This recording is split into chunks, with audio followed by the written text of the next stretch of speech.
I'm director of the ReCAAP Information Sharing Centre, which is the Center on Information on Piracy in Asia.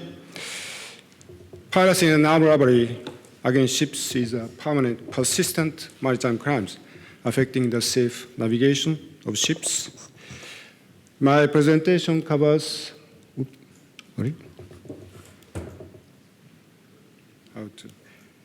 my presentation covers the key features of my organization, ReCAAP, and the long-term and latest situation of piracy in Asia.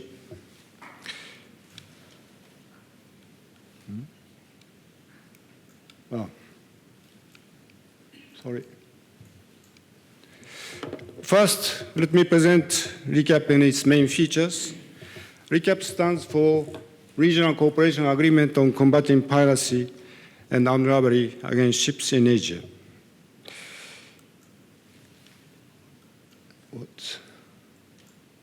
Asia has been considered as one of the hot spots of piracy and armed robbery against ships. And in fact, as you can see with this graph, there was a spate of incidents in Asia in the early 2000s, particularly in the Malacca and Straits of Malacca and Singapore. And Malacca Strait was designated as a war zone by an insurance group from 2005 to 2006. It was a major threat to the safety of seafarers, safe navigation of ships, and development of maritime transportation. And it could give negative impact to the trade and economic development. And against this situation, Asian countries took the initiative to combat these maritime crimes through regional cooperation.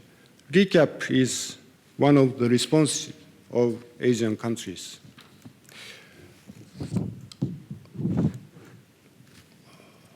The objective of ReCAAP is to share accurate information to understand where are the incident-prone areas and what are the modus operandi of these crimes. And timely and accurate information allows the coastal state to conduct patrol and strengthen surveillance. It also allows the shipping companies to make better risk assessment, take preventive measures, and enhance vigilance. The main features of ReCAAP are as follows. First, it is an Asian initiative in the sense that the Asian countries demonstrated the ownership to address these crimes by themselves. But the agreement is open to other countries which have maritime interests in this region. Therefore, since 2009, 4 European countries, Australia and the United States, have joined the agreement.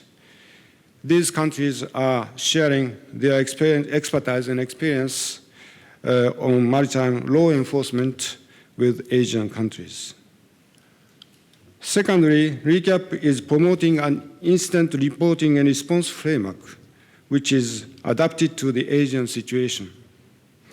In Asia, 90% of incidents take place within territorial waters. They are armed robbery against ships and not piracy. Only the coastal state has the authority to arrest and prosecute the criminals. Therefore, we are advising ships to report these incidents immediately to the nearest coastal state, which should respond to these incidents. It is a shared responsibility between the coastal state and the shipping industry. The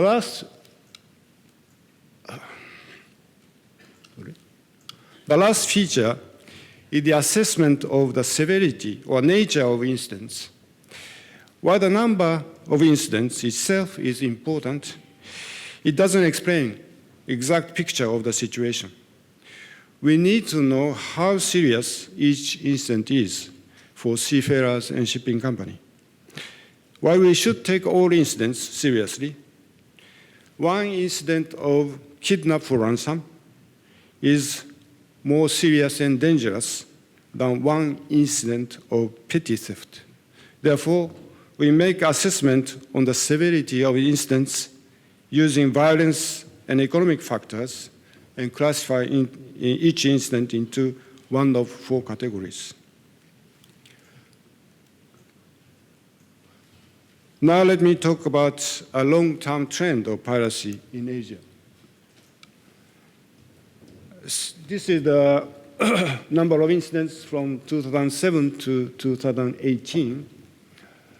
The blue line is the total number, red line is the actual incident, and green line is the attempted incidents. And since 2007, the number of incidents has been fluctuating until 2016, when we saw a very significant decrease. And last year, in 2018, the number of incidents went down to 76 incidents in total, which is the lowest number since 2007. In terms of severity of incidents, the most serious case of category 1 is quite limited. Most of the incidents are less severe incidents, such as category 3 and category 4. Category 1 incidents, the most serious incidents, are usually done by organized criminal groups, such as hijacking of tugboats for resale, oil cargo theft, or abduction of crew for ransom. And most of the category 3 and category 4 incidents are opportunistic crimes. And to find out the common characteristic of incidents in Asia, we have analyzed the data of more than 1,500 incidents of the past. And here are some of the results. 90% of incidents in Asia are armed robbery against ships, while piracy incidents represent only 10%, as I already mentioned.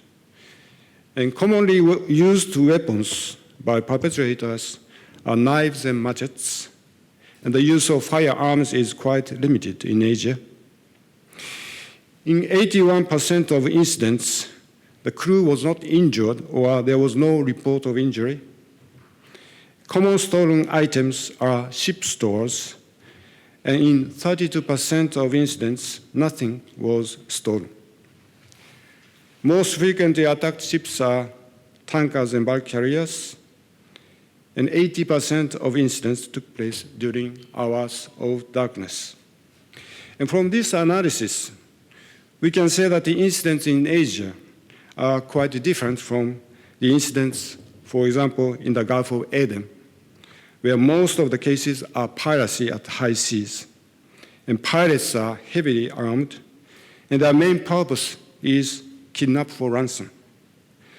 And this difference should be taken into account when considering how to protect from and how to respond to the crimes. Now I present the latest situation from January to October this year. The number of incidents has continued to decrease this year, with 61 total incidents compared to 70 incidents last year.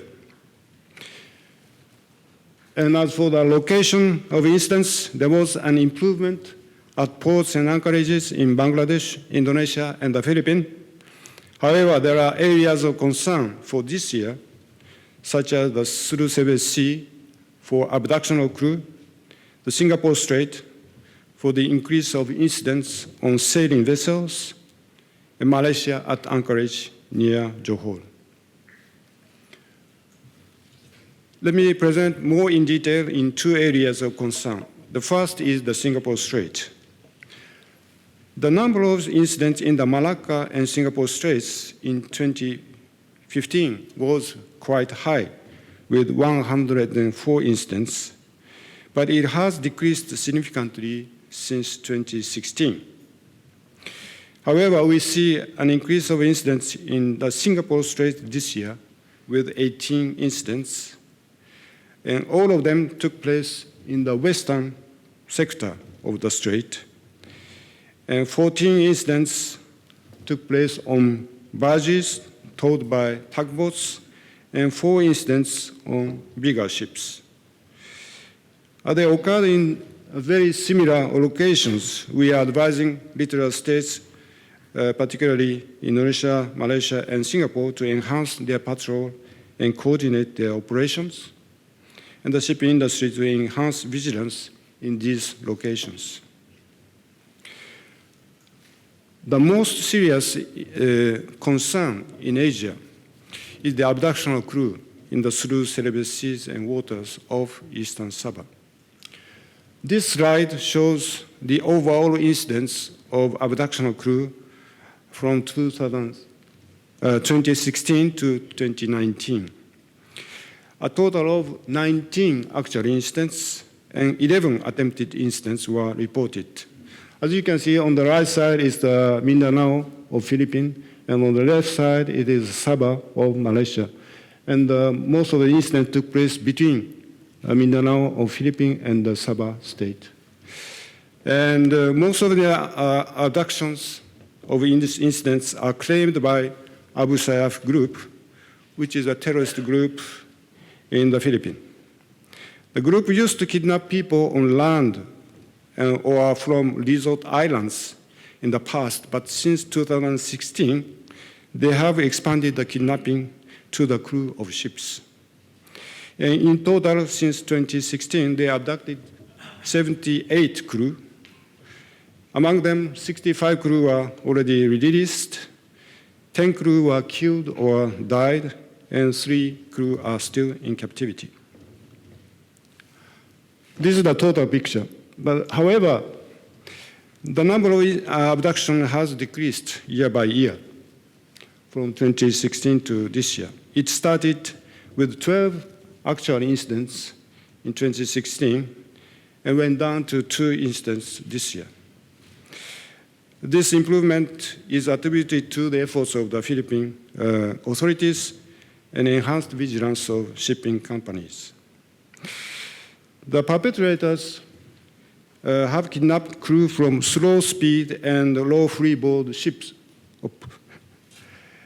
They are particularly the tugboats and fishing boats. So I think it's the time to finish. Thank you very much.